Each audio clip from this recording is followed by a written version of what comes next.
Hello, everyone. Welcome to our YouTube channel, Sports Talks at Calle Serrano. It's a pleasure today to have some great special guests like Nan Sato from Japan. Hi, Nan. Channel Talks at Calle Serrano. It's a pleasure today to have some great special guests like Nan Sato from Japan. Hi, Nan. Channel Talks at Calle Serrano. It's a pleasure today to have some great special guests like Nan Sato. Okay, now it will go normal. Okay. So I was saying, hi, Nan. Yes, I heard that 3 times. Thanks, Lucio, for the introduction. Hi. Hi, Guo from China. It's a pleasure having you here. Hi, Rustam. My is the colleague. Ciao, Rustam. I know you speak a little bit of Italian, so ciao. And hi, Susanah. It's also a pleasure to have you here. So today's topic will be the development, the general overview on the football industry in Asia with great guests. And I would like to start with Nan because I mean it will sound a little bit weird being Italian, but I have to admit that if I love football, it's mainly because of Japanese people, because of Capitan Tsubasa. When I was a kid, I started to love football because of that cartoon, of that anime. So I'm very curious to know more about the Japanese league, the Japanese football industry. So Nan, my first question for you is that if you can briefly describe when and how, in which way the professional football was established in Japan, and how it has developed over the years until today. Sure. So 1992 is a very important year to remember in the history of Japanese football. That's the year when Japanese football got professionalized. Before that, for almost 50 years before that, the sport had always been popular in Japan, but there was no professional league to speak of. It was mostly popular with high school and university students, but at the adult level, what they call shakaijin, which literally means adults or businessmen, at that level, it was not a very popular sport until 1960s. And around 1960s, the companies, some of the big name international companies you probably heard of, started to sponsor their company teams. So between the 60s and the 90s, like many other sports in Japan, even today, it was sponsored by these corporations, mostly as a form of publicity. And the players were company employees who actually had day jobs with these companies in, I don't know, their HR department or some back office roles, and those jobs kept them busy during the day, and they were playing football on the side until 1992, when the sport got professionalized, league got set up. Since then, there have been quite a few ups and downs. So it was initially growing very, very quickly, but the growth rate was not very sustainable. So around 1998, they really had some financial troubles, and the league was forced to undergo restructuring. But after that, it became a little better, and in 2002, Japan and Korea jointly hosted the World Cup, and that became a huge boost for the football industry in Japan. And around that time, Japan had also come up with this thing called a 100-year plan, which aims to spread the joy of football to every corner of Japan and to cultivate professional teams in any city or town with the fan support and financial backing needed to support a team. So basically since mid to late 90s, early 2000s, the league or the JFA had been preparing clubs for another economic disaster, and they're encouraging them to delve into the communities around them and form partnerships with local and smaller companies, as well as grassroots academies. So this would promote the sport to youngsters and encourage participation in the sport, as well as boosting attendees in the games. And that's how we came to today, where football is the second most popular sport in Japan right after baseball. Baseball. I didn't know that. Great. So the same question, I will do it to Guo.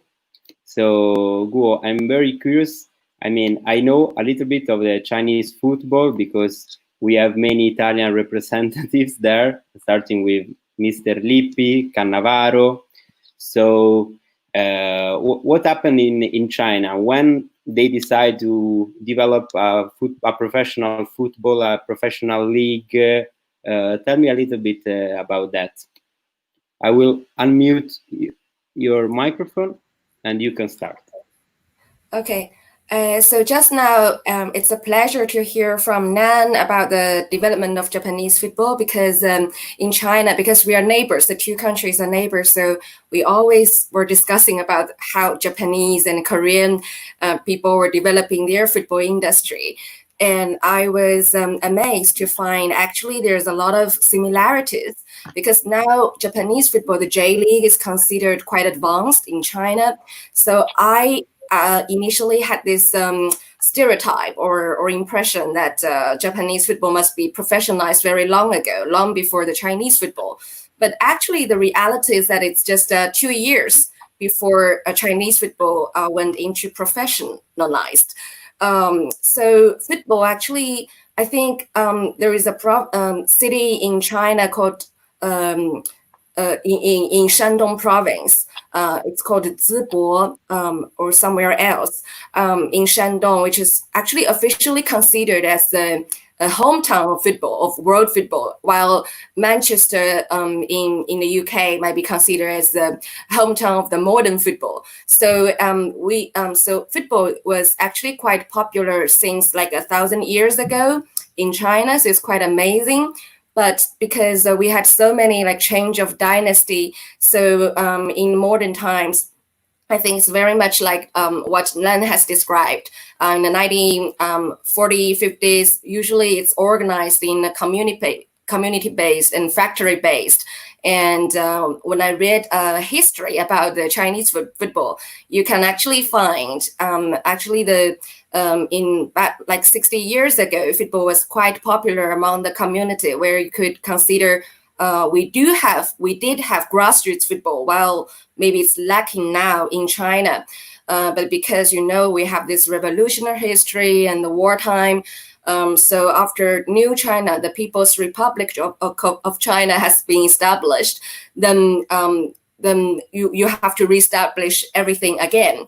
So in the 1950s, it's quite interesting that the state organized football friendlies, mainly with the socialist countries in the West, like Hungary, to establish diplomatic relation. And we actually also send the army-based football teams and state-sponsored football team to the West for kind of paving the way for state visit, actually, like the table tennis diplomacy. But then we didn't do well in a few World Cup matches. So that's why the state and the government started to consider maybe we should make some changes. So in 1994, exactly 2 years after Japan professionalized their football, China established its professional football league. And then as Nan has described, we also had up and downs, and the clubs, they also demanded that there should be more autonomy for them to organize the leagues and tournaments. So in 2004, like 10 years after the professionalization of Chinese football, we established the China Super League. And also you have the second division, the third division of Chinese football. And now China is in the process of establishing a more autonomous league, because now the Chinese Super League was still organized and managed by the Chinese Football Association. So the modern history is more or less very similar to Japan, but I think we had different paths and also we had different results. So this is something that I think China have to consider and also look into how Japan and Korea develop their modern football. Thank you very much. Thank you very much for your contribution, Guo. It was very, very interesting. And so now I will give the floor to Rustam. Rustam, we talk very often about football, but never about the Indian football. So today you will illustrate me a little bit how is the situation nowadays in India, and probably I think it's like the considering Japan, China, and Malaysia, the Indian tournament, the Indian league is the newest, the youngest, I will say. Yes, perhaps, yes. So yeah, first of all, thanks Ducho for having me here. And it's great to share a panel with Guo, Susanah, and Nan as well. So thank you. Yes, like you say, the Indian football is relatively young in terms of the first division that we now know of it today. But in reality, India has quite an interesting and rich football history. And I think that's important to understand the history for context, because football in India can be traced back to 1877 when the British were ruling over here, and from then until about independence, maybe a little before that, I would say till the 1930s, it was mainly dominated by the British, obviously, who were ruling by that time. It was a game mainly played by them, with a few obviously Indians. But loosely, I would say I would categorize Indian football into, I would say, 5 or 6 different sort of phases, categories. The first would be the pre-independence part, where this included sort of the establishment of the game in India, the first Indian team sometime in the late 1920s, early 1930s, the establishment of the federation, the AIFF, in 1937, I think, or 1934. And importantly, there was India's appearance at the London Olympics not in 2012, but in 1948, where famously you may have heard that the team played barefoot. They were the only country to play barefoot without any boots. And they actually lost. They lost to France, but 2-1, and they missed 2 penalties. So they could have won that. Anyway, 1948. Independence was in 1947. And then in the 1950s, we had what they call the golden generation of Indian football, purely because I don't think football has ever been better than the 1950s, which is quite, I guess, is not a very good stat to say, given that we are 60, 70 years since then. But India was actually known as the Brazil of Asia for their style of play. Really? And they qualified after the Second World War. They qualified for the World Cup. We never played at a World Cup, but they qualified by default, because after the Second World War, there were countries that dropped out, and so India was given a spot from the Asian Football Confederation. I think there were countries like Japan, who was at that time suspended by FIFA. Countries like Philippines, Indonesia, Burma, all these countries dropped out of the World Cup. And India was in the same group as Italy in the 1950 World Cup. But the federation did not support the team and decided not to send them, because they thought that at that time the Olympics was more important than the FIFA World Cup. And so unfortunately, one and only chance to be at the World Cup was taken away, and we didn't play there. But India competed at the Olympics and finished fourth in 1956, losing in the semi-final and losing the third place playoff. And they were very competitive at the Asian level, at the Asian Games. I think they won 2 gold medals. So that 1950s to, I would say, 1960s, 65 was the golden generation. And after that, India still managed to be competitive in Asia, but generally there was a decline in the level of football. And that decline continued through the 60s, 70s, 80s, even through the 90s. But similar to China and Japan, where in Japan professional football started football was professionalized in 1992, and in China, I believe, Go, did you say 1994, if I'm not wrong? So following that pattern, in 1996, so exactly 2 years after China and 4 years after Japan, India saw the birth of its first professional league. There were many cup competitions before. There were cup competitions that ran since the 1800s, as old as the FA Cup because of the British. But the first domestic league competition, called the NFL, the National Football League, was established in 1996. And at the NFL, you had a few foreign players come in from countries like Ghana, Brazil, Nigeria, other Asian countries, Western Asian countries like Uzbekistan, etc., Kazakhstan. And there were 2 divisions. So for the first division of the NFL and Division 2, which had a promotion and relegation. And then in 2007, this is where it starts to get a bit complicated. The National Football League became the I League. It came the I League, and that is still in existence today. But however, 7 years later, in 2014, we had the establishment of the Indian Super League, and that I would say is the current era in which we are of Indian football. So the Indian Super League saw considerable investment in football. You had in industrialists or celebrities who would actually invest in teams, invest in grassroots, invest in youth, this phase saw as well the hosting of the under-17 World Cup 3 years ago in 2017, and the under-17 Women's World Cup will be hosted. It's supposed to be the end of this year, but now that's been postponed to February next year. But so I would say that now football is very much, after a steady decline, it's very much. FIFA ranking has been increased. 5 years ago, we were 173. Now, if I'm not wrong, we are in the low hundreds. So 70 places in 5 years, not too bad.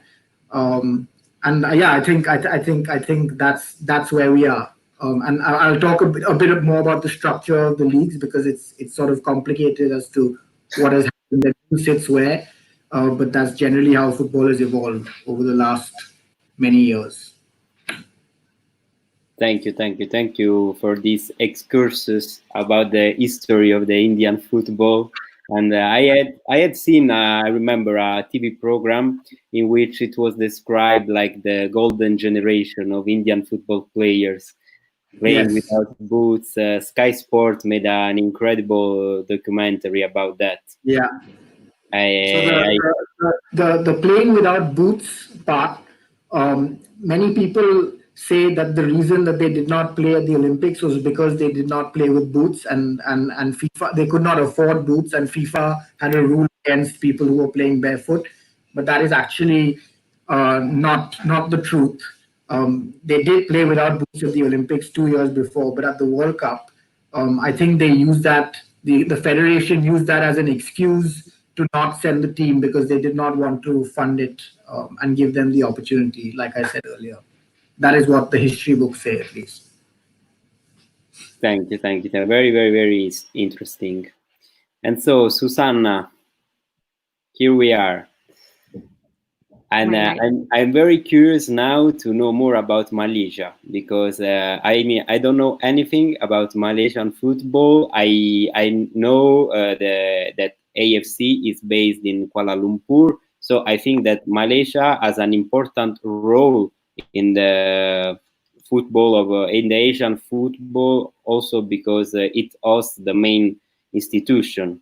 So please describe us how is structured the Malaysian football and the relationship with the AFC. Okay, thank you. Thanks for this opportunity also. I'm super stressed, pressured now, seeing Nan's and then Guo's and then Rustam's amazing historical explanation of football, because I cannot do such a good job. So I'm going to do injustice to the professional, the history of football in Malaysia. So just bear with me. Similar to India, football arrived in Malaysia thanks to the British. Malaysia is a colony of the British. So that was when the sport was introduced to the locals here. And then it was just, people just kicking the ball around. And it's only somewhere and it was not structured. Okay, so then in January 1921, this Royal Navy docked at a few ports of our states in Malaysia. And then during that time, their crew competed with our local clubs in Malaysia. And then a few months later, as a token of gratitude, the British gave 2 trophies to Malaysia. One was for rugby and one's for Malaysia. And when the Malaysians received this trophy, they named it the Malaya Cup. And then they decided, okay, we're going to have proper structured competitions for this cup. So I would actually say that, but for the cup, perhaps we may not have get around doing this, but this is just my view. So the first tournament was then run in August of that year itself. And then 11 years later, 1933, the Malaysian Football Association, or back then it was known as Association Football of Malaysia, was founded. And 20 years later, the Association of Football of Malaysia joined FIFA and became a member of AFC. Malaysia then received its independence in 1960s, and that's when the name was changed to Football Association of Malaysia, which is what is known today. Then football started to evolve even more, but it was still at an amateur level. Until somewhere around the late 1980s, where it became a semi-professional. There was semi-professional leagues by FAM.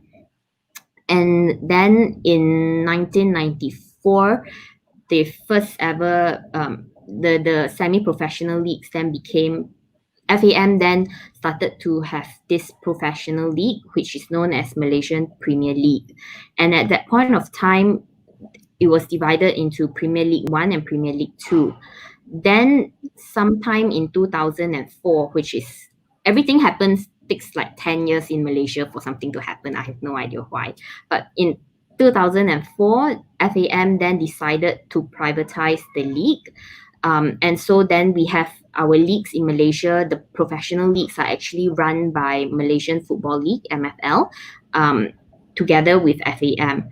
And that was when Malaysia Super League was formed. So now we have Super League, then we have Premier League, and then a semi-professional one, which is M3, and followed by M4, which is your community leagues. So that's essentially how football came about in Malaysia. And as for your question with regards to AFC, I'm just going to bore everyone with a history of AFC. So AFC was actually first formed in Philippines, somewhere in 1955 during the Asian Games. And the founding members back then, actually, Malaysia was not a founding member. It was Afghan, and then Burma, Taiwan, Hong Kong, India, Indonesia, Japan, South Korea, and a few others. And then the first Asian Cup was then held in 1956 in Hong Kong. So this Asian Cup is the second oldest continental competition, next to Copa America, which is somewhere in 1916. So initial presidents of the AFC were actually citizens of Hong Kong, but each held the post for less than 1 year. As we now know, the AFC, when it's more developed, it has its statutes, and each president actually holds the post for 4 years. So anyways, this back then, so every barely a year, you have all these presidents being changed. And then finally in 1958, the political instability of AFC came to an end, where our first Prime Minister of Malaya, Tunku Abdul Rahman, was elected president of AFC in a congress in Tokyo in 1959. Tunku then was also the president of the Football Association of Malaysia, like 7 years ago in 1951. And so after 7 years after he was elected as president of the AFC moved its office to Penang. Penang is a northern state in Malaysia. The office was then moved to Ipoh, another neighboring northern state, before moving to Kuala Lumpur some 13 years later in 1978. So under the presidency of Tunku, the membership of AFC actually grew steadily. Tunku then resigned in 1979, and he was, and in between, before the next Congress, an acting president took over. But then during the next Congress, another Malaysian, Tan Sri Abdul Hamzah, became the new president, and Peter Velapen became the general secretary. Tan Sri Hamzah held his post for about almost 20 years. Peter held his post right until 2007. So I would say that the man driving AFC is actually Peter Velapen. I can't pronounce his surname. I'm so sorry to his family. And then back then, AFC actually shared its office with the Olympic Council of Malaysia. So it's like this small little office run by a few people. And in 1994, Tan Sri retired due to health reasons, and he was succeeded by a royalty in Malaysia. Malaysia has many states, and each state has its sort of own ruler called a sultan. 7 states have its own ruler called sultan, and these sultans will then rotate to be the king of Malaysia. So anyway, this the next president post of the AFC was held by this royalty, a sultan of Pahang, and it's by then. So after 1994, as of 1994, there were already 40 member associations under AFC. And the wonderful AFC house now in Bukit Jalil was actually, the piece of land was actually received thanks to this Royal Highness, his negotiation with the government and all to get that piece of land. And of course, FIFA funded the building project. So yeah, and you see lots of effort being put in the late 1990s to the early 2000s to promote Asian football. You see the AFC slogan as "The future is Asia" coming to birth. So yeah, the AFC house was built in 2000, I believe. Quite recent. Yeah. And then His Royal Highness stepped down in 2002, and then it was succeeded by Mr. Muhammad bin Haman, which everyone knows, and then now he has been succeeded by Sheikh Salman. So yeah, that's the history of AFC and Malaysian football. Thank you very much. It was very, very interesting. I was very curious to know more about the AFC history and Malaysian football as well. So coming to like a more specific question, I will start again with Nan, and I would like to ask her in Japan how football leagues are structured and how many football leagues are considered professional. I know that there are J1, J2, and J3, right? Is it correct? Yep. And I would like to know also a little bit more about the promotion, relegations, and how many clubs can qualify to the AFC Champions Cup? How does it work? Yeah, so your understanding is correct. There are 3 leagues in the J League, J1 League, J2 League, and J3 League, and sometimes people refer to them as 3 divisions, right? So Division 1 J1 has 18 clubs, J2 has 22 clubs, and J3 has 14 clubs. J1 and J2 are considered the professional divisions, whereas J3 is more community and grassroots-based football clubs. So in terms of promotions and relegations, the clubs finishing in the 17th and 18th place of the J1 will be automatically relegated to J2. And clubs finishing in the 1st and 2nd place in J2 will automatically be promoted up to J1.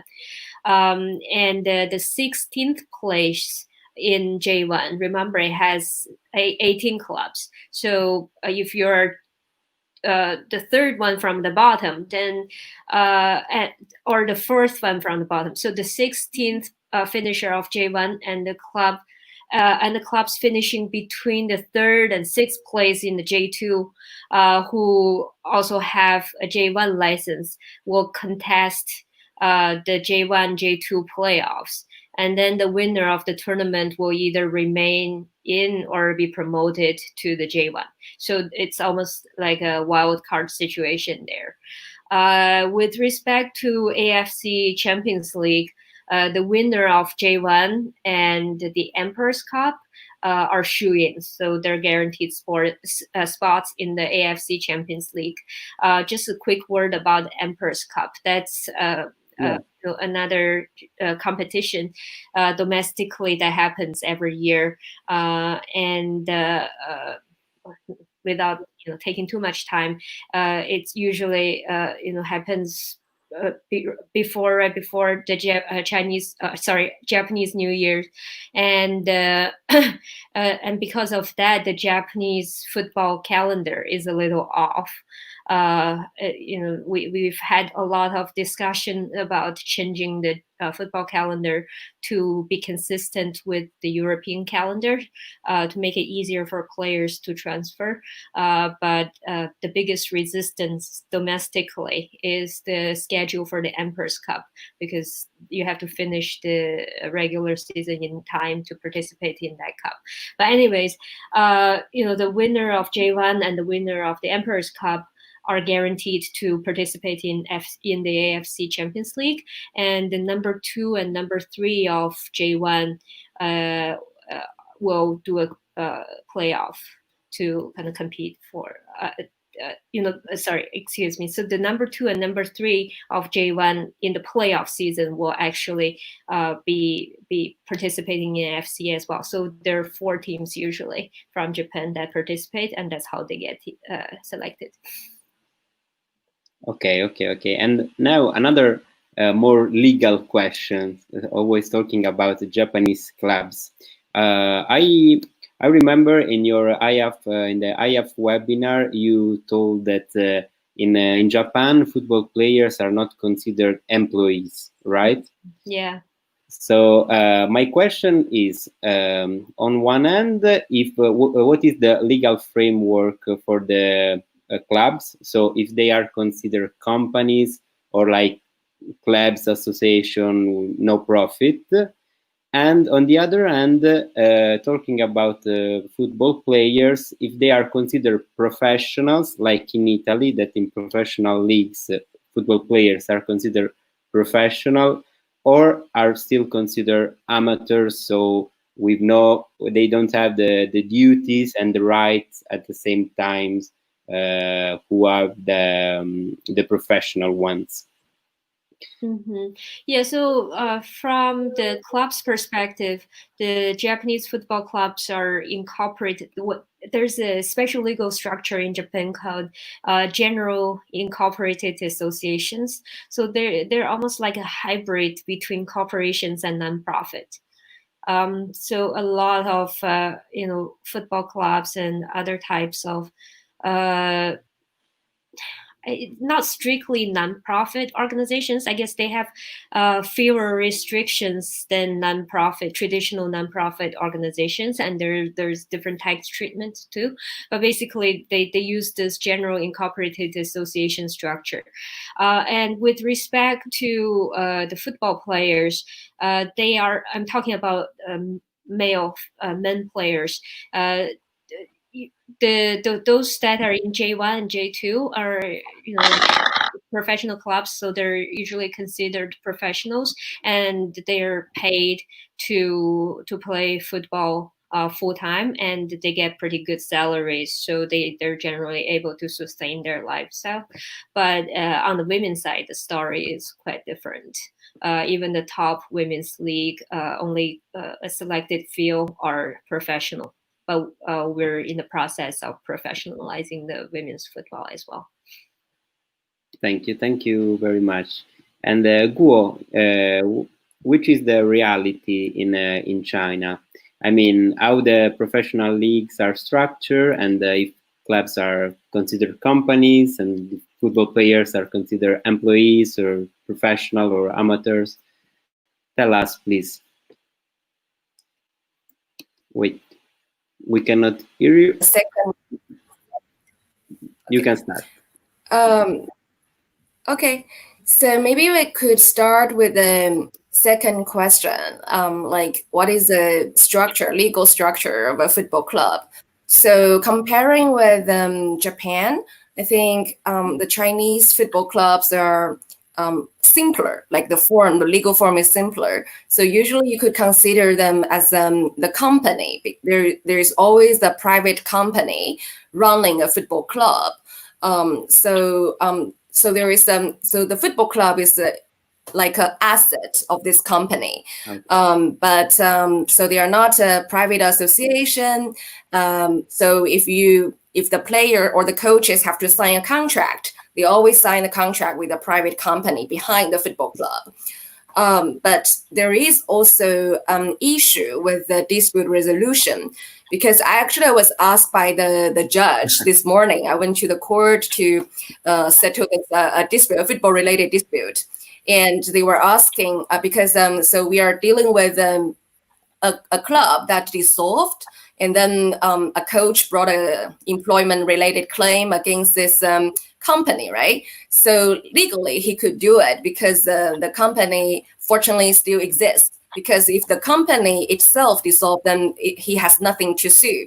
But fortunately, in this case, the company still exists. So even though now the company which formerly running the football club now is changed to a dining company, like a restaurant company, still legally you could sue it in a court. So there is no problem at all, and the judges accept our claim because we are suing the same entity. But then, because there is also a FIFA decision involved in this case, so I have a lot of challenging question from the judge. That is, so if this football club already dissolved, then is it legitimate for FIFA to assume the PSC jurisdiction over the coach? So I feel like it's a bit difficult to answer, because the legal entity still exists, still continues, but it was not licensed to participate in professional football anymore. So in theory, the football pyramids, or like the CFA or FIFA, they would not have jurisdiction over those employment-related coach or football player-related disputes. So so that is the reality of Chinese football. It's like it's a company running the football club. So sometimes the club already disappears. So all the coaches, staff members, the players are already dismissed, but still the company still exists. But this poses this challenging question about dispute resolution, which is quite interesting right now. So that is to answer your second question about this legal personality and its consequences. Regarding your first question about how professional leagues were structured in China, it's still, I think, compared to Europe, it's still quite quite few divisions in the Chinese professional football. So there are 3 divisions of professional football. The Chinese Super League, which you must be very familiar with. There are a lot of Italian coaches, many coaches teaching and there. also some football players. So that's the CSL, Chinese Super League. And then the second division is called the CFA China League. And then there is another second division, a third division. I don't know how to say it's the official English name, but so there are 3 divisions in Chinese professional football. And then there is a fourth division, which is semi-professional one. So they often view it as a kind of a bridge between community football and professional football. So the last few clubs competing at the third division has to compete with the top clubs coming from the fourth division, the semi-professional one. Then there is a relegation and promotion. But exactly how many, then I don't know how to describe very accurately, because sometimes the rules are changing.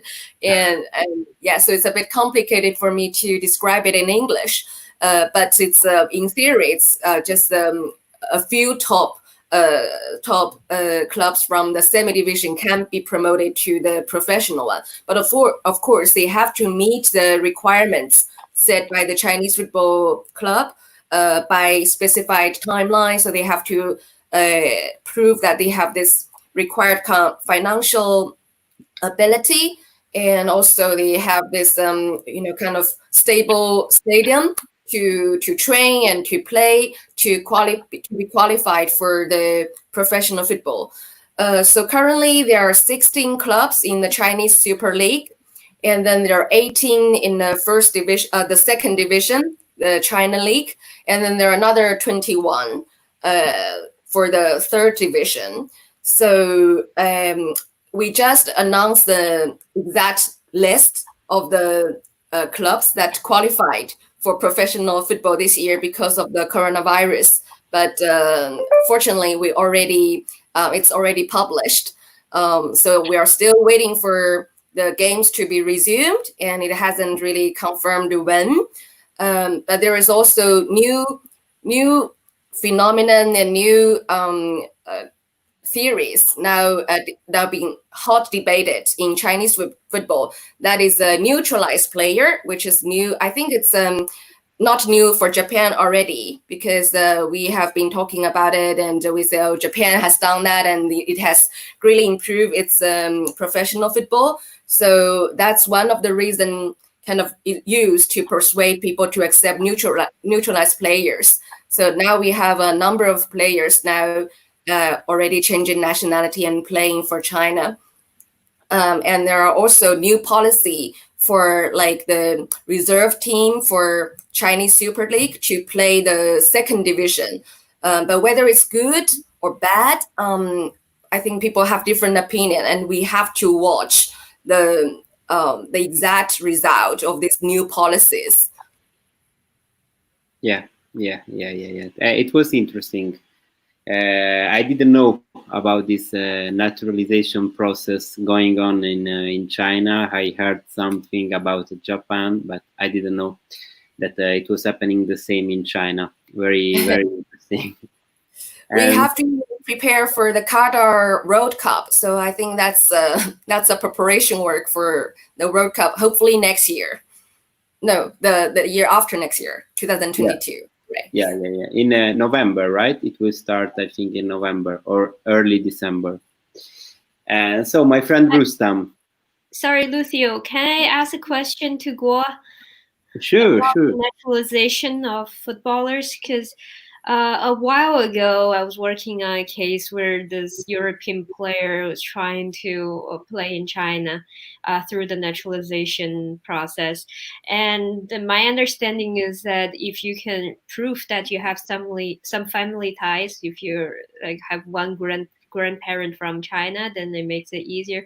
Do you know a lot about how players, what are the criteria and what kind of players can naturalize, or does it depend I guess a lot of it depends on how much the clubs really want the players to. Right. Actually, the criteria is largely consistent with the FIFA regulation. I think it was specified in the regulation. It's an annex of the FIFA statute. So in the beginning, this naturalization was, it was a bit more random. So I think we have naturalized players that actually wouldn't be qualified to represent China in the international A matches, because at that time I think people were rushing to get players to China through this channel, but they didn't really study the FIFA regulation very carefully. So now we have some players already naturalized, but unfortunately they could only play as a Chinese player in the professional league, not really representing China in the international A matches. So the purpose of naturalizing them became void. So I think that the policy adopted in China is now is in strictly compliant with the FIFA regulation, and also the Chinese Football Association has introduced some more specific criteria. So I could send you the more detailed one, like the CFA policy, but because it made a little bit more restrictive than the FIFA criteria. Yeah, thank you very much. So Rustam, please go on. Your turn now, my dear. My turn. Yes. So to answer the same two questions. First, looking at the structure of Indian football and the relationship between the leagues that I spoke about, and I know this was a question that Nan had asked as well earlier on the side. So effectively, we have the IS Indian Super League, and you have the I League, which was the first and second division before the Indian Super League came in. But the Indian Super League sort of right now is the de facto or the default first division. So it sits on top of the I League. But the Indian Super League at the same time is a closed league, and for a long time the two leagues ran in parallel to each other. So you had a peculiar scenario where you had almost two first divisions in India running parallelly to each other, with the I League having promotion and relegation between the first and second divisions, and then the ISL, which was the one which had the broadcast rights, the more lucrative broadcast rights, the sponsorships, the foreign players, etc. They were a closed league, and the same. It started with eight teams. Now it's 10 teams, but the same 10 teams compete against each other every year. There's no relegation. So the I League has 11 teams. Below that, the I League 2 has 17 teams. But there still continues to be no promotion and relegation between the I League and the Indian Super League. So what happened, I think a couple of years ago, it was 2018, that the AFC came out with a report saying that basically that Indian football needs to get itself in order and allow for promotion and relegation across all leagues. And to do that, they had set a roadmap over a period of the next 6 or so seasons. But what happened was that the ISL was formed in 2014, and when it was formed, there was an agreement. They call it the Master Rights Agreement, between the league and all the other clubs. And to play in the ISL, you need to pay a very big franchise fee, which other clubs cannot afford. So even if you did open it up, the other clubs could not afford to be part of the ISL. In addition, a very important point: the Master Rights Agreement had a 10-year non-relegation clause. The 10-year non-relegation clause basically to protect the investment of the current teams, which is why promotion relegation doesn't exist. So the current proposal where it is in October 2019, the AFC approved a promotion system to start in 2022-23, and relegation to commence the following season, 2024-25. So that's when the 10-year non-relegation clause sort of elapses. For now, you have the AFC Champions League position going to the winner of the ISL League, which is basically makes it the first division. The AFC Cup winner, sorry, the AFC Cup goes to the winner of the I League. So as a compensation, because the I League was fighting with the ISL to say that no, we are actually the first division. So as a settlement, they gave the cup place to the winner of the I League, and then there's a playoff for the AFC Cup. Excuse me. The playoff for the AFC Cup goes to the winner of the ISL, the Indian Super League playoff. It's very complicated.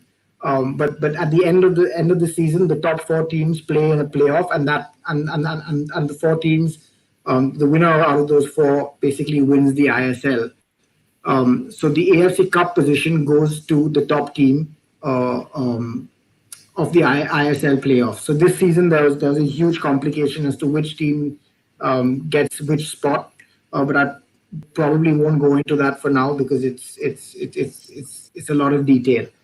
So that's basically the structure. I hope I made that clear. But talking about clubs and their legal framework and how they are incorporated, it's quite similar, I would say, to the others. We don't have a specific company like there is in Japan. I think it was a general incorporated company. But clubs in India are generally incorporated as companies. They operate either by themselves or within a larger structure if they are owned by big corporates. It's pretty straightforward in that sense. So if people want to invest, you invest in the company and you buy shares, etc. Regarding the status of football players, it's not that straightforward. It's an interesting question, and it's quite similar to what Nan said is the case in Japan. But to simplify, you have 2 types of contracts in India. You have a contract for service and you have a contract of service. The former is an employment contract, basically, while the latter is a service contract. It's more like a consultancy contract. So there are several factors that the courts over the years generally has sort of spelt out to determine whether a contract is a contract of service or a contract for service, or rather an employment contract or a consultancy contract. And when you look at these factors, you think that that footballers in India would be considered as employees. These factors are things like whether the player will be governed by rules, regulations, procedures of the club, whether there is a term in the contract. Of course, there is a term in the contract. Or whether the player receives a salary, he receives a salary. Whether he is free to play elsewhere, he is not, because he is contracted to the club. And whether the club has the power to dismiss the player on certain grounds. Yes, the club can. So you would think that players are generally employees, but in reality, they are structured as service contracts.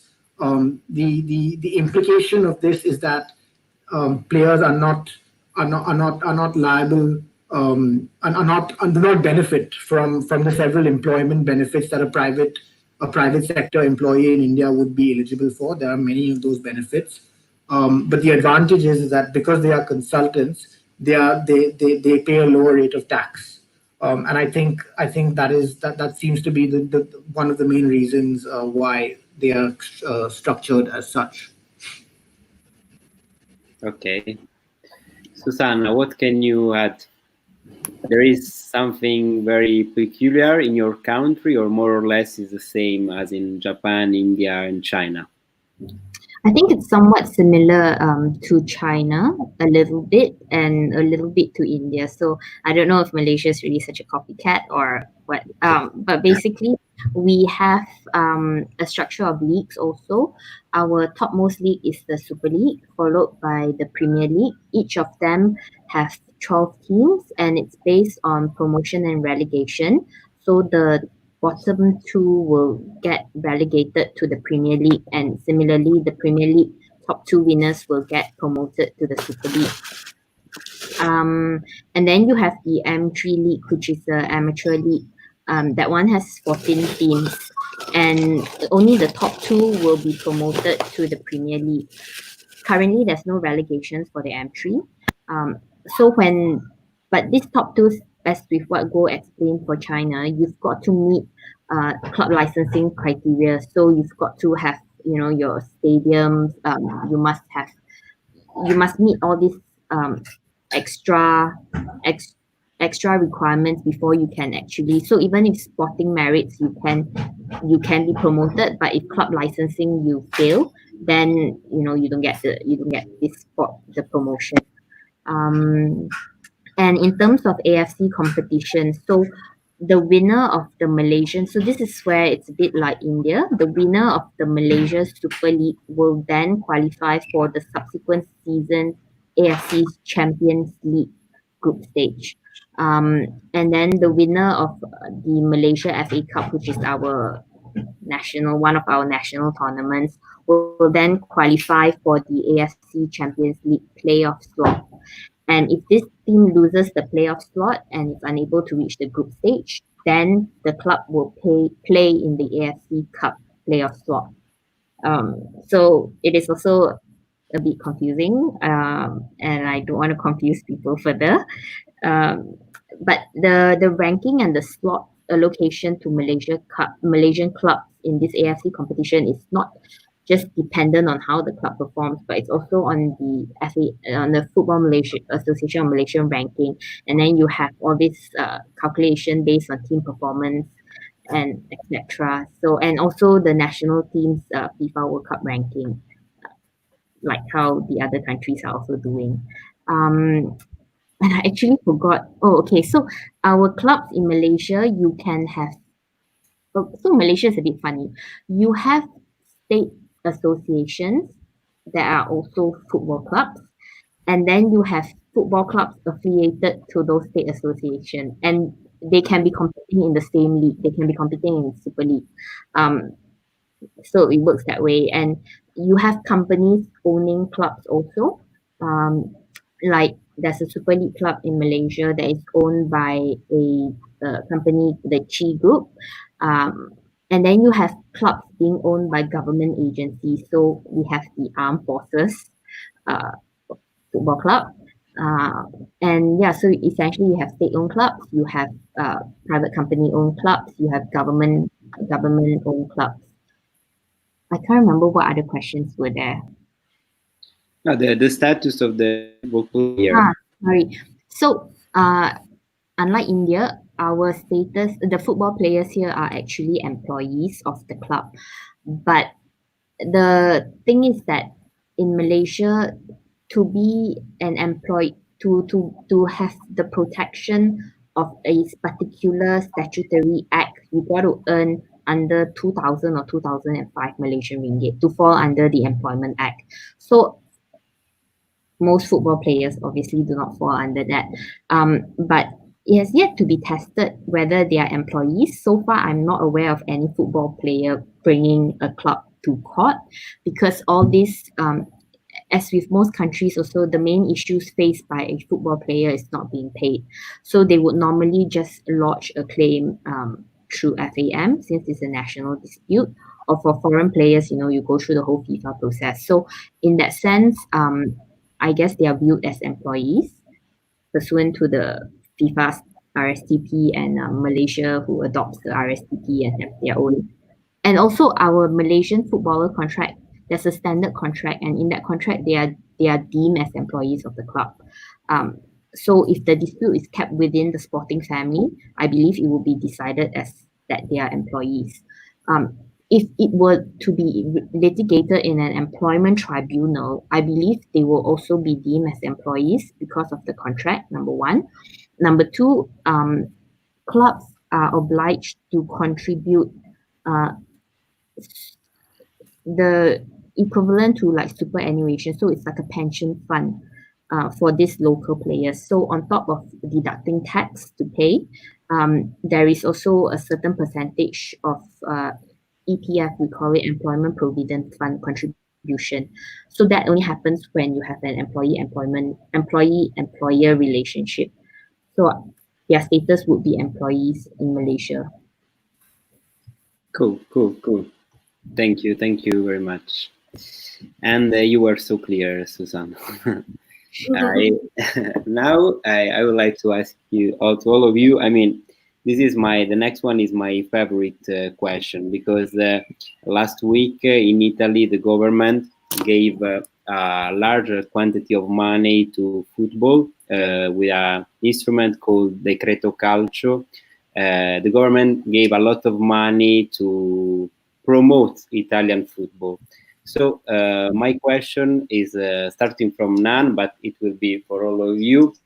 What is, for example, in Japan, what is the government doing to boost the football industry, to promote the football both at the national level and international level?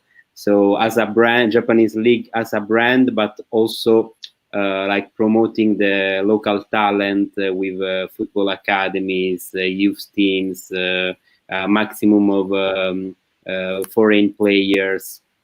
How is the situation in Japan? Yeah, I think in terms of government investment in football, Guo should probably start, because the Chinese government is probably putting the most money into football among all these countries. But in Japan, it's not really a government effort, honestly. Obviously the government wants football to be popular and wants the national teams to do well, but it's mostly driven by the Japanese Football Association and the J League. The JFA has its own youth academy where they train youth players, and like I discussed earlier, in 2002 we hosted the World Cup together with Korea. So I guess that's the government's contribution to football, and that really made a difference. Actually, the sport became very popular after that. But there's not a lot or any government direct funding, I don't think, of football teams or clubs. On the local level, there might be some municipal governments that are supportive for the building of stadiums and things like that. And there are some joint contracts between the local clubs and the municipalities in the construction of local stadiums, the home stadiums for certain clubs. But I think that's largely the extent of government involvement, and that's why we had financial troubles before in football, right? So, which I think it's actually a very healthy way of growth, because the league and the federation are responsible for the sport, and they have to find a financially sustainable model to grow it.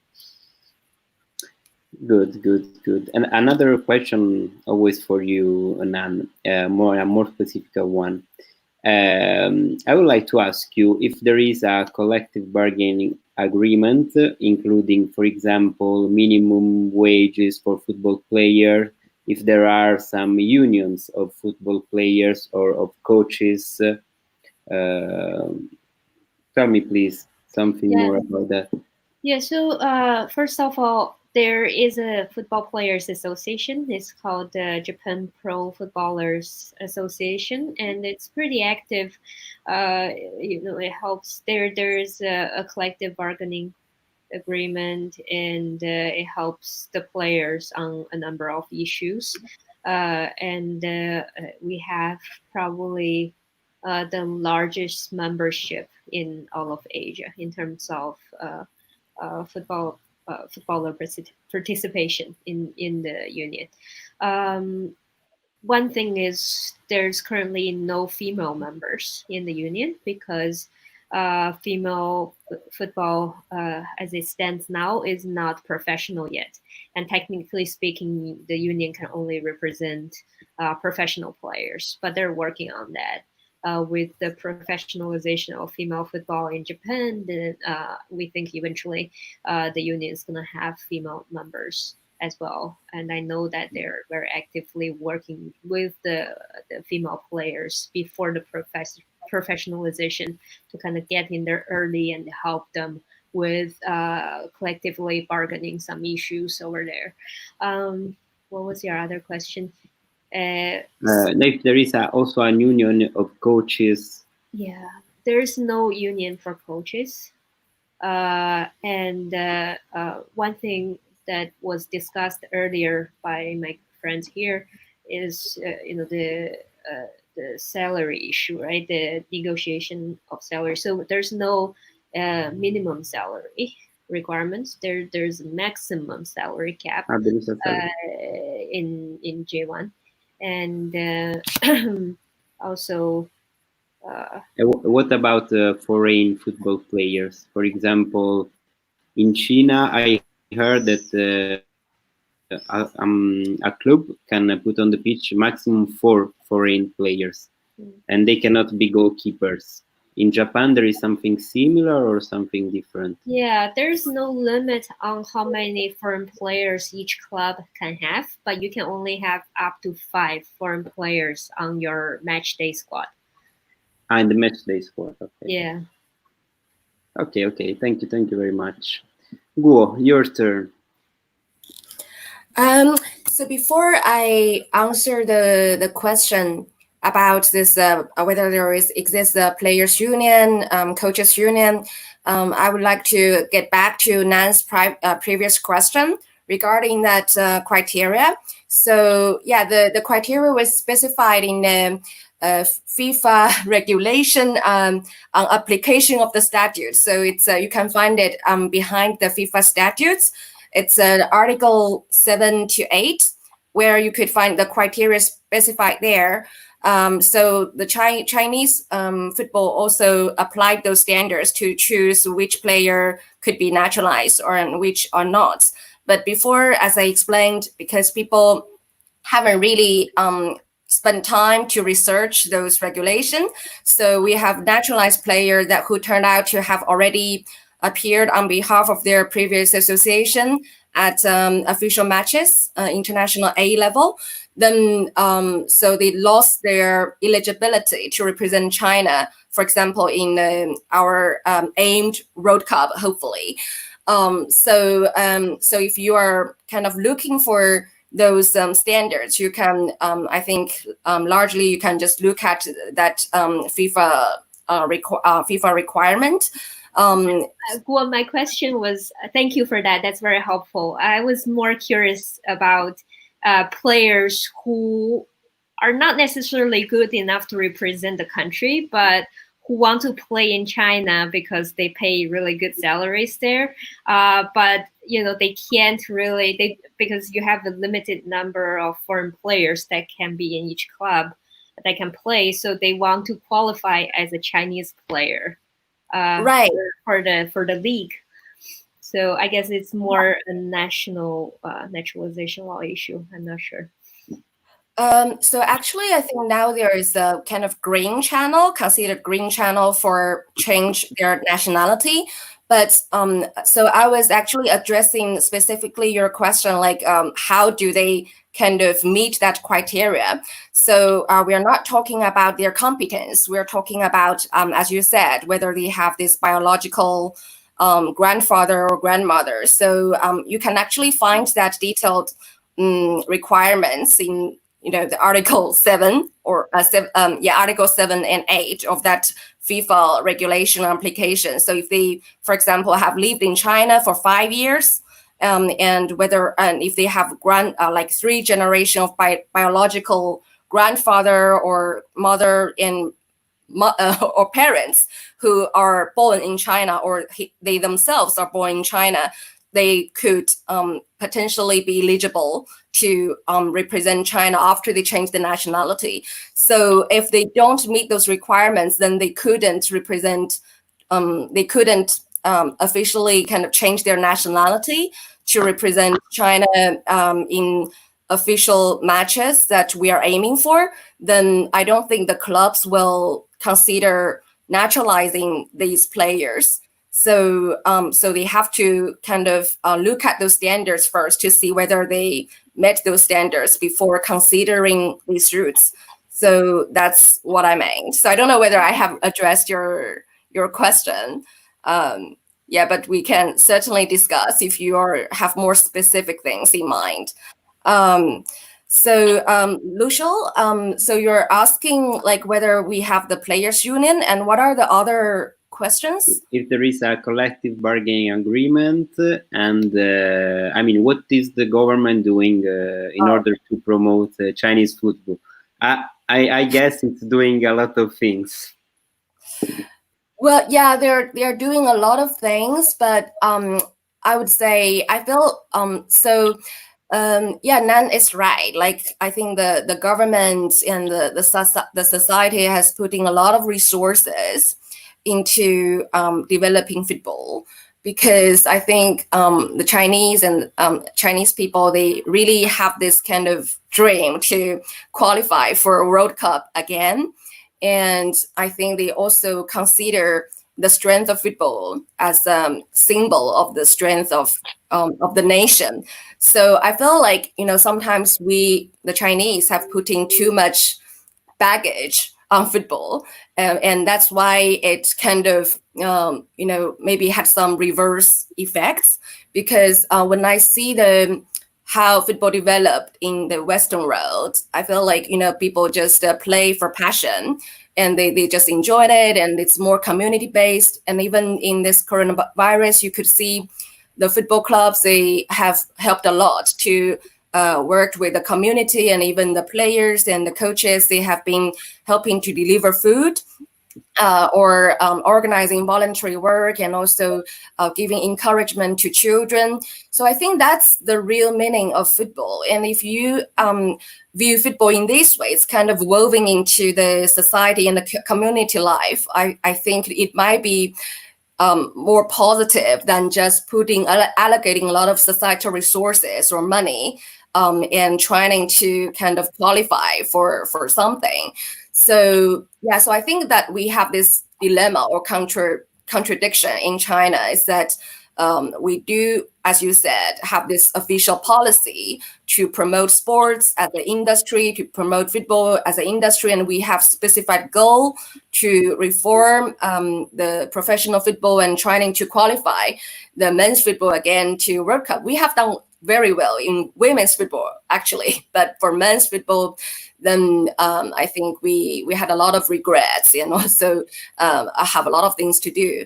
But I do think like, probably we have put too much money for the maybe CSL and professional league, but we haven't really put enough resources to develop community-based and grassroots football and really cultivate the football culture.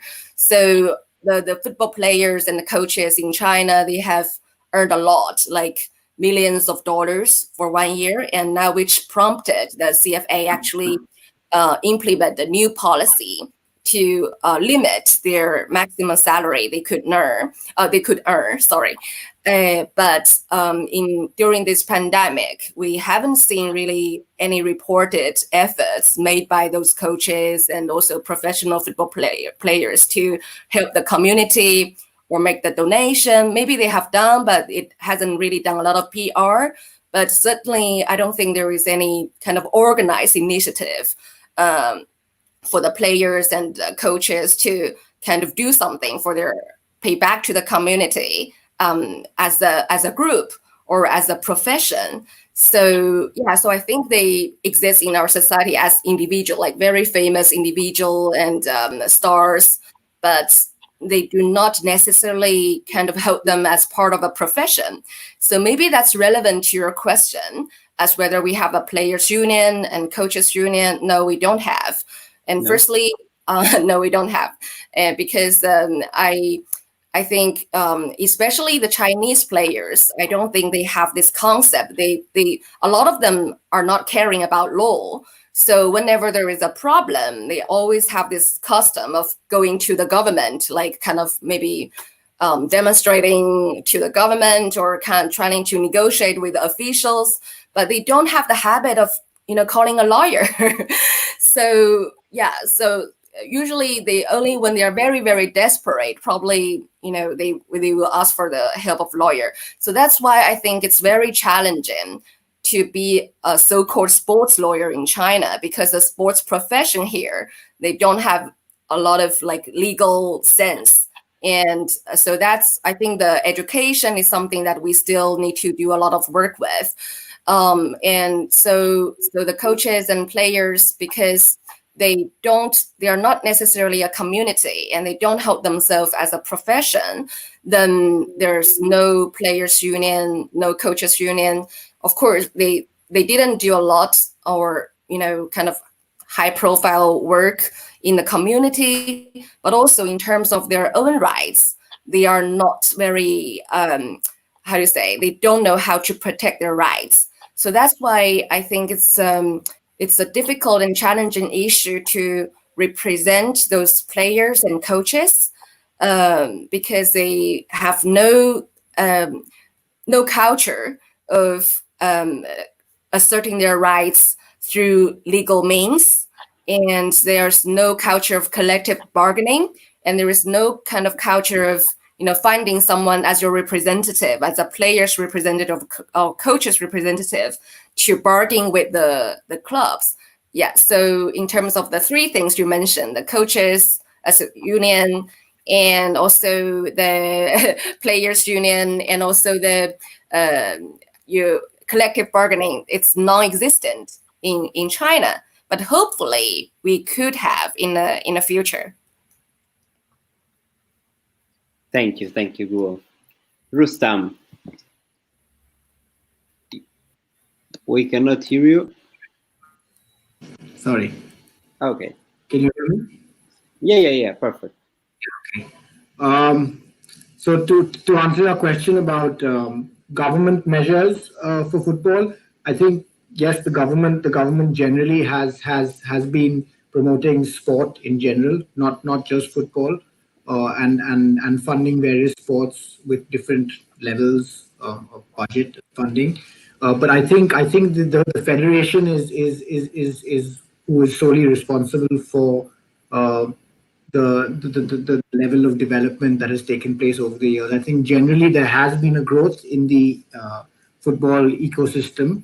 There's more academies, more licensed coaches, more youth teams, academies, more referees, more grassroots initiatives to promote football at the lower level, and you can see a greater fan engagement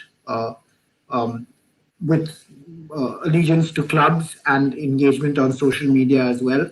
The AIFF, the federation, works well with right now they have implemented what they call a strategic plan 2.0, which is supposed to be for the period 2019 until 2022, and the plan focuses on key aspects. I think things like developing the level of competition, developing the game at the various states. So in India, we have 29 different states plus 7 different union territories, they call them. So developing football at these levels. Women's football is a key item on the agenda. And they've developed an Indian Women's Football League as well.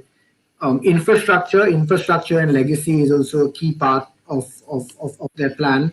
Not only is it important to have the state-of-the-art stadiums in which matches can be played to host international events like the FIFA Under-17 World Cup, men's and women's now coming up. But it's equally important that those facilities are able to be used after the events, and which is what happened after the Brazil World Cup, because there were lots of stadiums that were completely not used. So that's an issue, the legacy issue that they want to tackle. And then finally, I think one of their approaches is the use of technology. They want to incorporate technology into how players are registered. I guess a system similar to how FIFA have the TMS system, registering referees, scouting, that kind of stuff. So that's sort of the efforts of the federation. As far as I think your other question was on player unions, right? The involvement of player unions and coach unions. I think the Indian situation would be somewhere in between what Nan described for Japan and what Guo described in China. there is a players union. It's called the Football Players Association of India, FPAI, and they are recognized by FIFPro, which is the World Players Union, World Footballers Union. But the AIFFs, they are still met with resistance by the AIFF. So the AIFF don't recognize them, and therefore the player union does represent players, but they don't have as prominent a role as, for example, in Japan or other countries like England, the USA, and even some Scandinavian countries. I learned over the last few weeks working on the comparative analysis survey with Professor Michele Colucci. Great, Michele. And yeah, and another thing just to bring in some more comparative analysis is that the same sort of situation exists in Canada, in as far as the Player Association is recognized by FIFPro, but it's not really recognized by the National Federation. So while on one hand they do have the footing of a Players Association, they don't really have that bargaining power at the national level. And then I think you wanted us to touch upon coaches, right? So as for coaches, I believe there is an association called the Association for Indian Football Coaches. I think the idea there is similar to a union, but it's just to facilitate an exchange of ideas to improve the welfare generally of coaches in the game. And funnily, this body is recognized by the federation. So they are actively supported by the federation, and their rights and obligations, etc., are taken care of by the federation. Okay. And Susanah, what about Malaysia?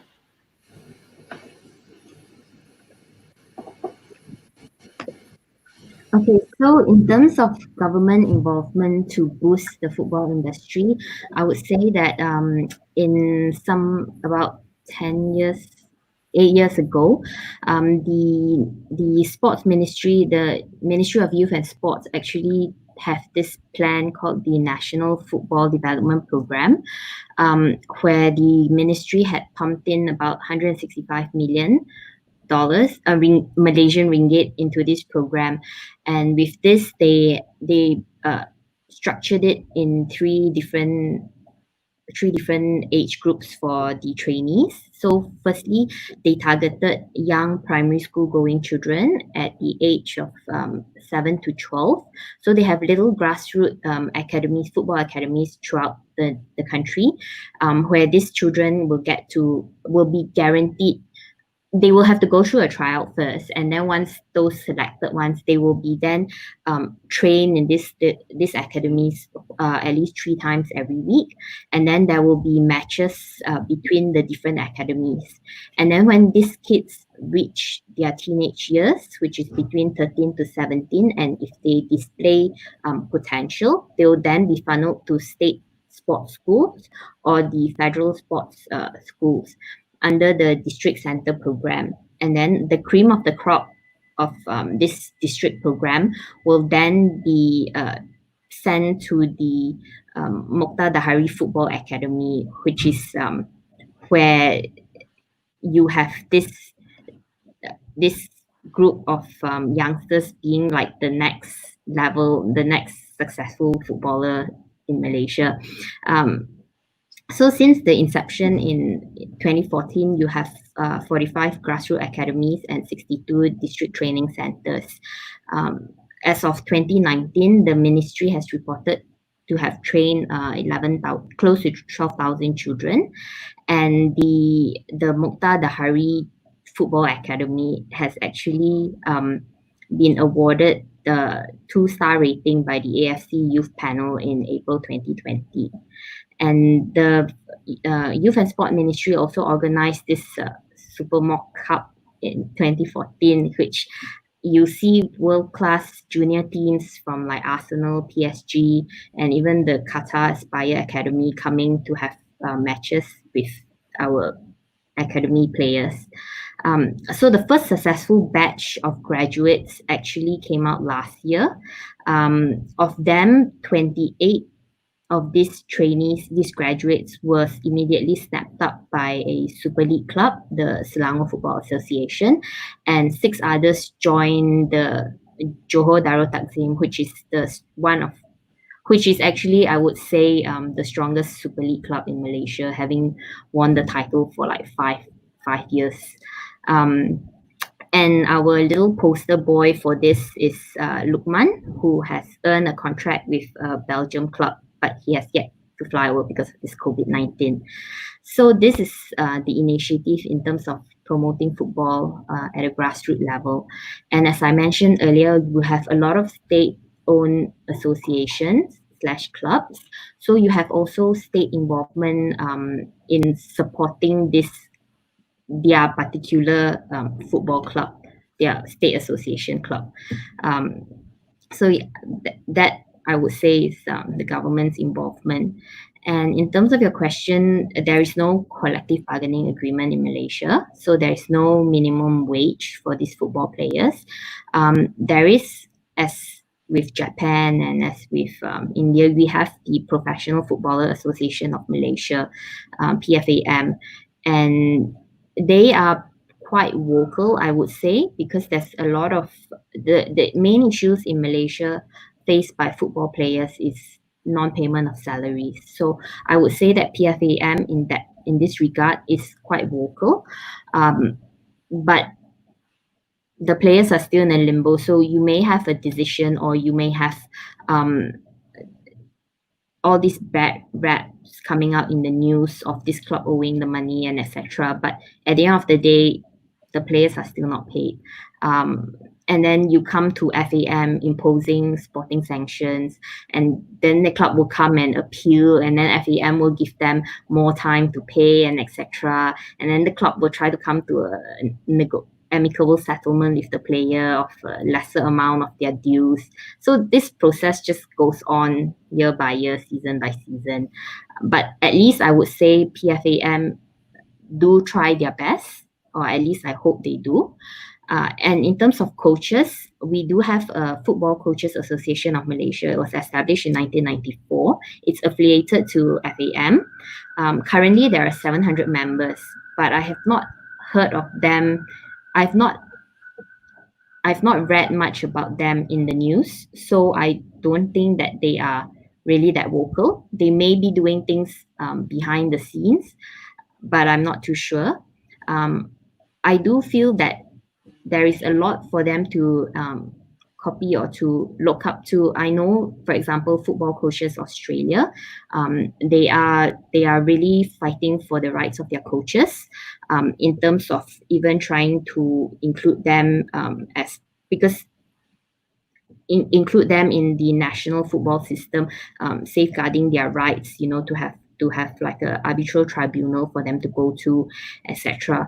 So this is not happening in Malaysia, and honestly, I do not know how the coaches here address their grievance. I would think maybe to FAM also, but yeah, I'm not too sure on this.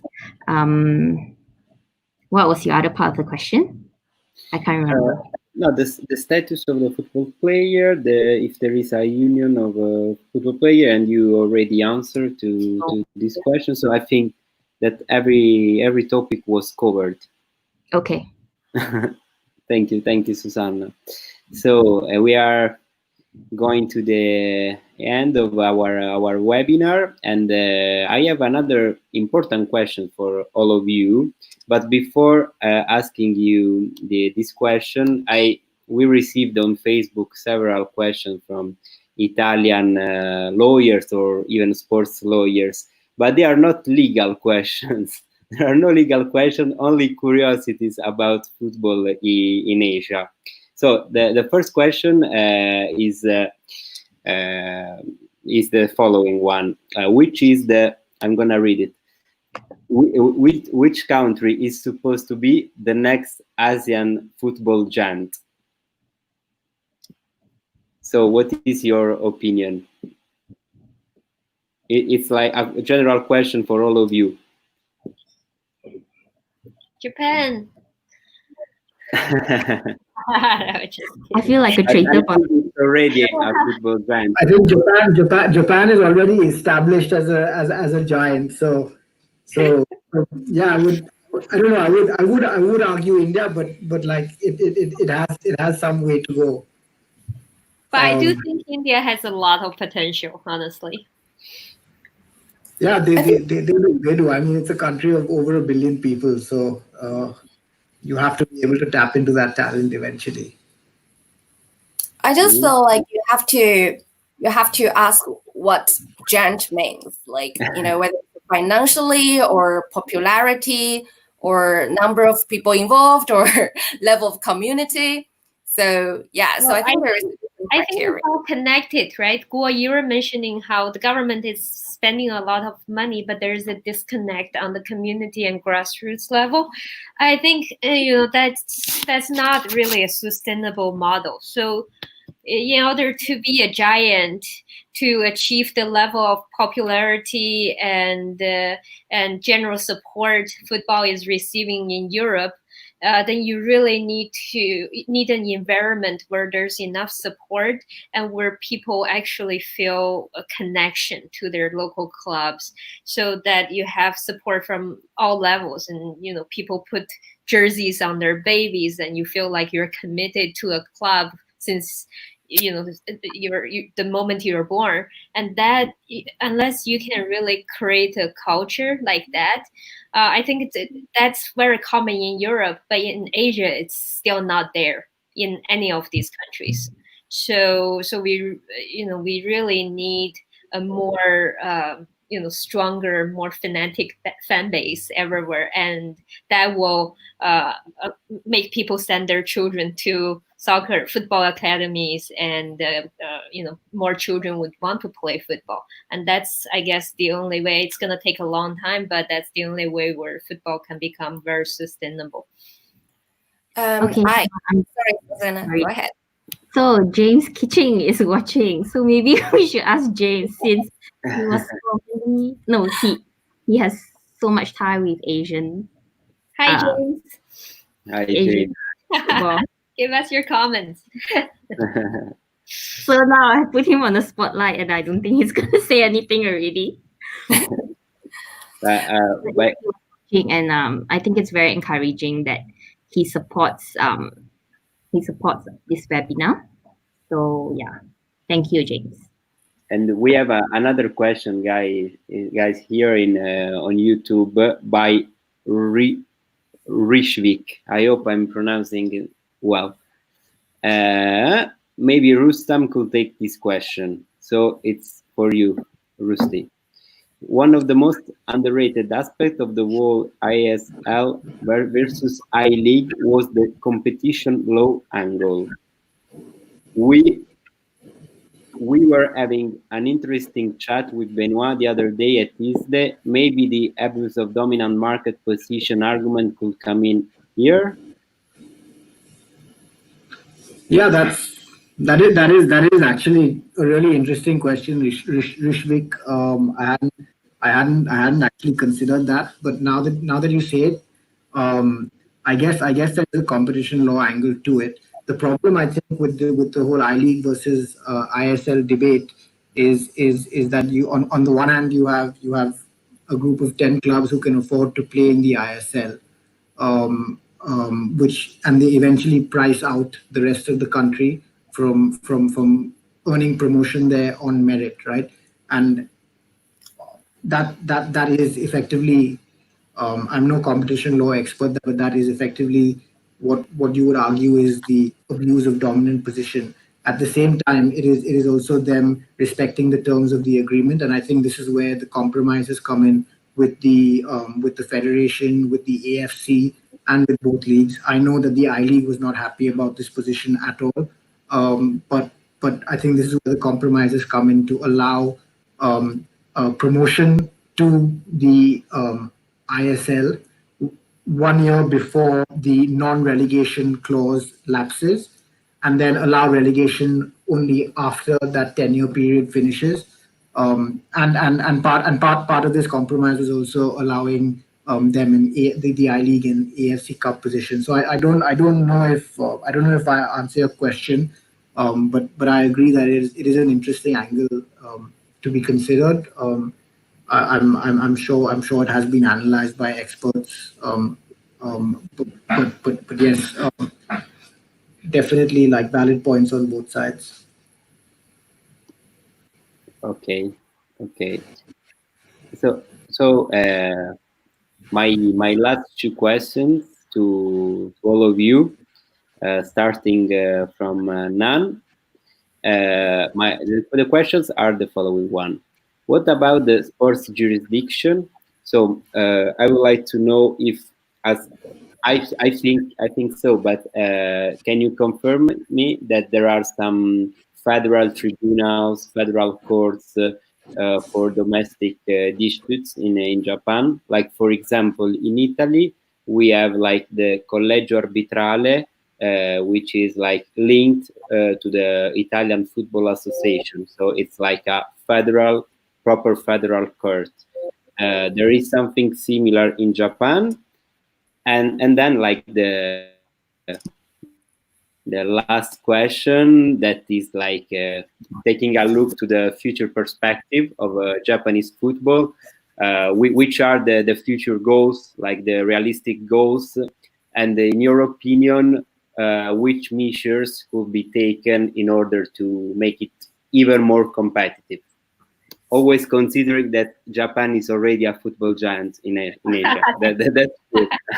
There's still a lot of work to do, but yeah, going to your first question with respect to dispute resolution, there is no court dedicated to football dispute resolution, but within the JFA, the Japan Football Association, there's an internal mechanism to hear and resolve football disputes.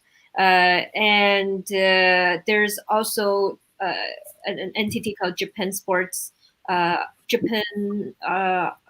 Arbitration Association. So that's not limited to football. It's like the Japanese version of CAS, I guess, domestic version. So they would hear disputes of all sports in Japan. And with respect to the future, women's football, which I have dedicated a lot of time to lately, I think there's going to be a lot of development in that area in the next 2-3 years. We're looking to professionalize women's football in the 2021-2022 season. Recently, they announced the structure of the league, the top league already. So I hope everybody will take some time to pay attention to that development, which will be very interesting.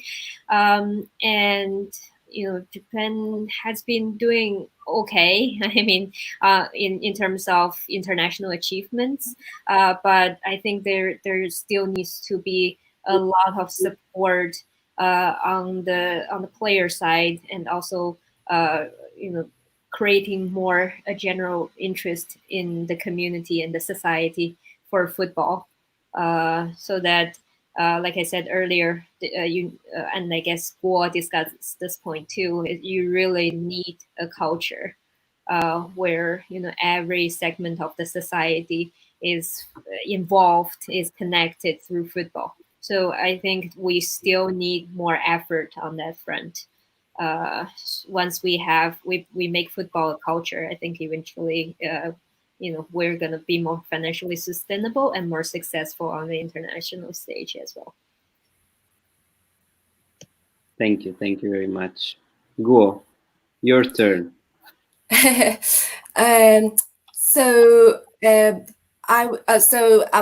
I can start with the more technical aspect, like whether we have this sports jurisdiction, sports court, or tribunal. So this is actually currently hot debated in China. Because we recently have some high-profile cases delivered by CAS, and which stirred a lot of interest in China, say whether we should have the Chinese version of CAS. So when Chinese players or Chinese athletes had problems, then they don't have to go to Lausanne, for example, for the dispute. Where is it based? Where is it based? In Shanghai?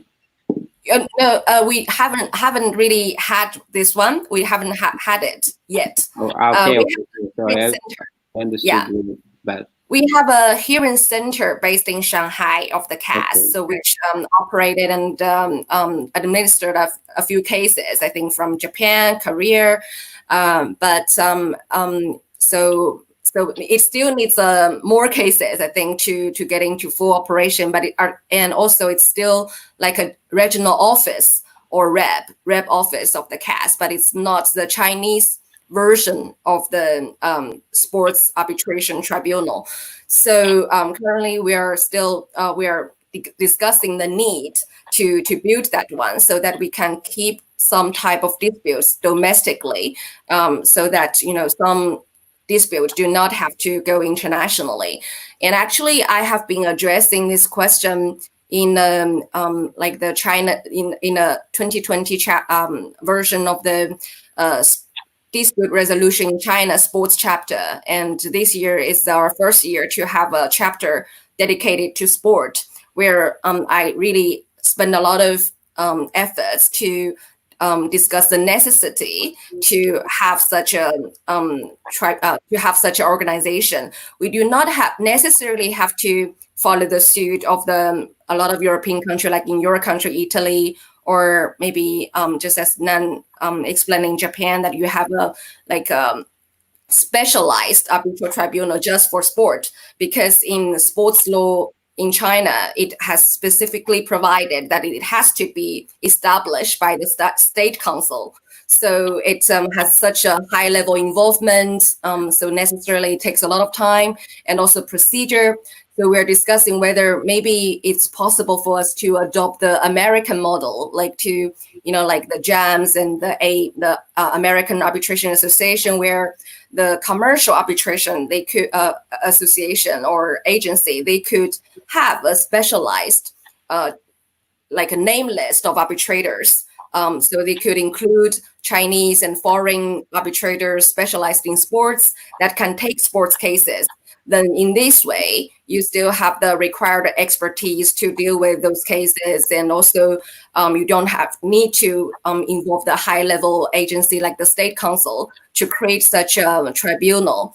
Currently, the lack of such tribunal and the open confusion between for example, the arbitral tribunal within the Chinese Football Association with the kind of a real specialized sports arbitration agency really created a lot of problem for the players, professional players and coaches, because in their model contract, it usually includes a clauses that any dispute from their contracts has to deal with by the arbitral tribunal within the Chinese Football Association, or dealt with by the player status department from FIFA, for example. It was written in a contract.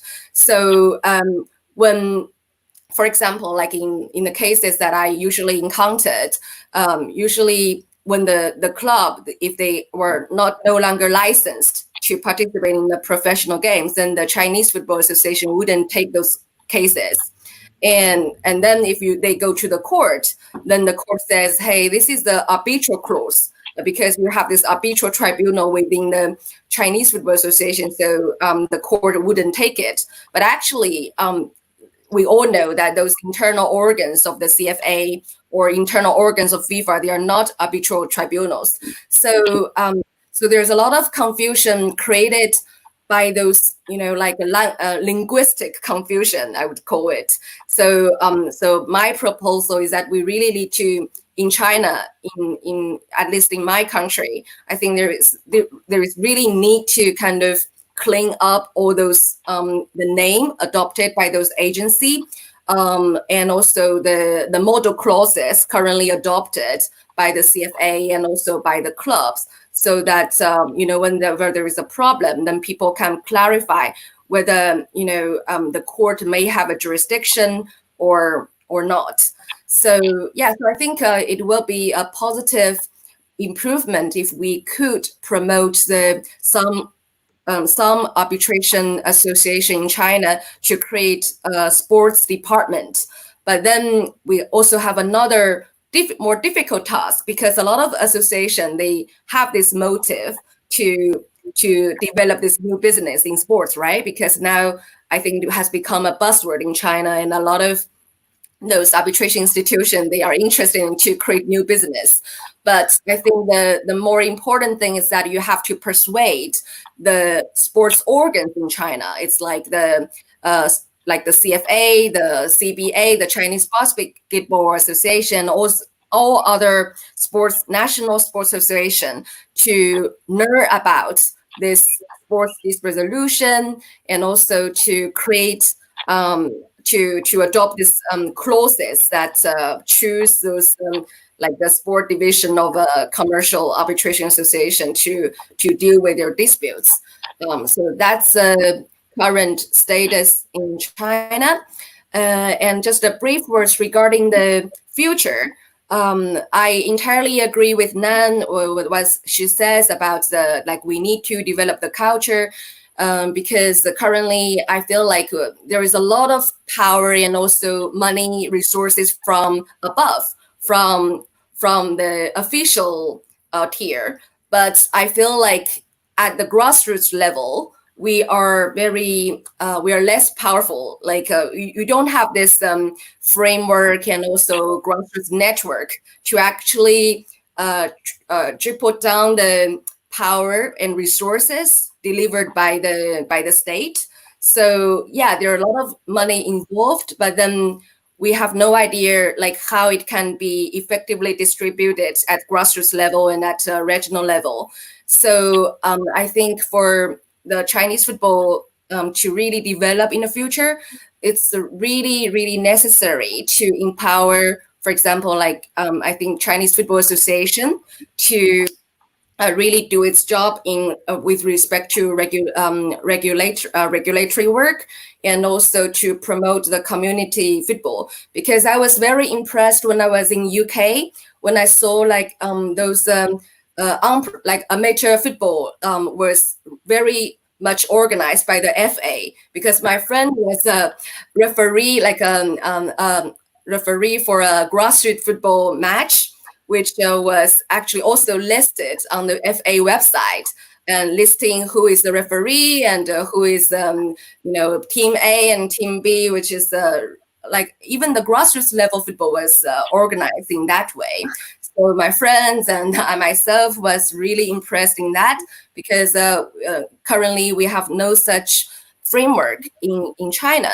So probably I think there is really need to promote the autonomous Chinese Super League, so that the leagues can operate itself and to develop commercially itself. Then the Chinese Football Association can really focus on the regulatory work. So that's some basic thing that I was thinking about the future. And I think lawyers actually can play a very active role in it, because we are the promoter of the rules, and we can be the educator of the rules. And even though now I think it's very difficult to represent the players and coaches because they don't have the habit of involving lawyers in their problems, but and also you have to face challenging questions from the judges who don't understand football. Then during through webinars, through those cases, and in all those initiatives, actually, I think we are now in a process of promoting and educating the wider public about football regulatory, football and the sports law in general. So we are in a positive trend, but there's still a long way to go. And I don't think like the aim, the goal for China should be qualify for World Cup. As long as we could, streamline the regulatory work framework, grassroots football, I think that's a natural thing to happen. So you don't have to make it as a purpose. I think it's the collateral outcome which will come naturally. But football should be more in a should be growing in a more organic process. That's my preliminary understanding. Maybe it can evolve, but that's what I'm thinking now. I totally agree with you, Guo. Thanks. Let's see what will happen and how much time it takes. And so, Rustam, now I would like to ask you the same question, but I think that like India has a great potential in not only in football but also in football. And so my direct question is, when India will host a World Cup, a football World Cup? Please tell us. It's a great question, and I would as well as many Indians would love for that to happen. But I think as you mentioned, it's still a country with potential. It's definitely growing. There we hosted the under-17 men's World Cup in 2017. Like I said, we're hosting the women's under-17 World Cup in next year. And I think that it's hosting tournaments like this that would give the country not only the experience and the momentum of hosting tournaments from a organizational and infrastructure perspective, but it will also help build the game and build interest in the game and therefore participation in the game. So as we host these smaller World Cups, I think it's a question of building up to the main event. Whether that's the women's World Cup or the men's World Cup, it would be fantastic to host either. But for example, I believe that India either they have already bid or they are planning to bid for the 2024 Futsal World Cup. So it's things like that, and the 2027, I could be wrong, AFC Cup as well. So it's I think, in my opinion, it's building momentum in terms of hosting international football competitions, which gives us the infrastructure and the experience in terms of the playing experience. So I don't think, to answer your short question, I don't think that's going to happen in the 2020s for sure. Maybe in 15 to 20 years' time. As things stand today, I think personally, my view is that our best shot at participating in a World Cup, a men's World Cup, is if we host it. Yeah, I think that's about 15 to 20 years away still. I think 2030s. And about sports jurisdiction, there is something specific in Indian football or not? Yes, I mean, so again, to give you a short answer, because I think Nan and Guo have made some very valid points, and India similarly does not have an independent sports court like China, and unlike Italy, I know that you have a whole system of sports justice. But the federation does have a national dispute resolution chamber, and that hears matters relating to contractual stability or employment disputes.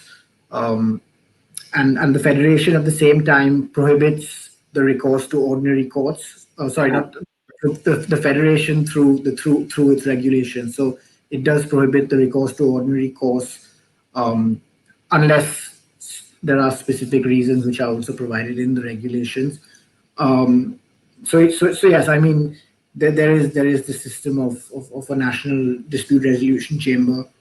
Foreign players, obviously, if there is a dispute, it's a dispute of an international dimension. So Article 22 of the RSTP kicks in, and FIFA, DRC or PSC, depending on the kind of dispute that it is, will take jurisdiction over it. But yes, that's basically how it works in football. There's no independent sports court, and sports and courts rarely interfere with matters of football. Although I would argue that like Guo says, that there is the case to be made that there is a need for an independent sports tribunal or arbitration body. Okay, understood. And last but not the least, Susanah. I will do the jurisdiction first because I'm more comfortable with that. So in Malaysia, we have the NDRC, and it was supposed to kick off 2 years ago, and then last year they had in fact appointed people for their first instance and also the appeal level, but as of now, it has not it has not started, as in there's no cases before them yet. So currently, any any national dispute, you go to FAM. They have their own internal player status committee, which is somewhat like FIFA, and there it is. Separately, we have a Sports Development Act, which then have given birth to the Sports Tribunal, but also the Sports Tribunal has not heard, as far as I'm concerned, it has not heard any cases. And with player standard contract for footballers, there is that clause inside there that gives jurisdiction to either FIFA for international disputes or to the NDRC, or the player status committee within the FAM. So you are stuck with this internal mechanism. The second question was, I forgot your second question, something about the future of Malaysian football. Malaysian football. So yeah, in terms of what are the future goals? What do you think? How could it improve, in your opinion? I agree with Guo, which when she said, I thought it was a very interesting perspective that everything would fall into place rather than having the goal of qualifying for the World Cup. But I would think that maybe this is how we operate, but having a tangible goal, then it makes all parties move and push towards that main goal. So I would believe that our current goal is to qualify for the World Cup, and as of last year, before this whole COVID thing, we were doing quite well. So fingers crossed. And I will also say that a big issue in Malaysia is the salaries bit. So if clubs are not paying their players, or if they are delinquent in that, then it also gets to the players themselves in terms of, it's a two-way thing. If you're not paying me, it's difficult for them to want to channel everything. So I think it's a combination of a lot of other factors also, not only focusing on grassroots, but you've got to clean up the mess within clubs themselves, because every year you see, apart from a few stable clubs like JDT and all, but most others, some even state associations, you have mismanagement, and then you have money's just being siphoned out, and then the new management comes in and they are racked with this debt, and you get sporting sanctions by FIFA, you get points docked by FAM. So all this also affects not just the sporting position of the club, but also players' morale. So yeah. I understand your points, the points you have highlighted. And so we came to the end. I just realized we spent 2 hours together. Time has flied, incredible, 2 hours. So thank you very much. Thank you for your time, your dedication. And some days ago, my dear friend Ettore Mazzilli told me, Lucio, keep in mind that the future of football is Asia. And after talking with all of you and learning from all of you today, it was an amazing panel. I can totally agree with him. I'm sure that the future of football is Asia, and if Asia has some representative in the football law, like you, like all of you, I'm pretty sure that there will be great things in the future. So thank you once again, guys. It was a pleasure. And our webinar is recorded and will keep recorded. So for all the ones who missed it today, they will have the possibility to watch us in the future. Thank you very much. Thank you, Rustam. Thank you. Thank you. Thank you, Guo. Thank you very much for the initiative for making this happen. Thank you. Thanks Thank everybody. you. This was really a good learning experience for me as well. And thanks for everybody. Thanks to everybody who's watching. I know that we have a lot of friends and colleagues who we know personally that are in the audience. Thank you for staying for almost over 2 hours now. I hope I'll see all of you guys in person soon. Yeah. Looking forward to meet all of you in person after there will be no more restriction. And I mean, if you come to Italy, if you come to Milan, I will be very happy to host you and let you try some good Italian food. Thank you. Thank you very much.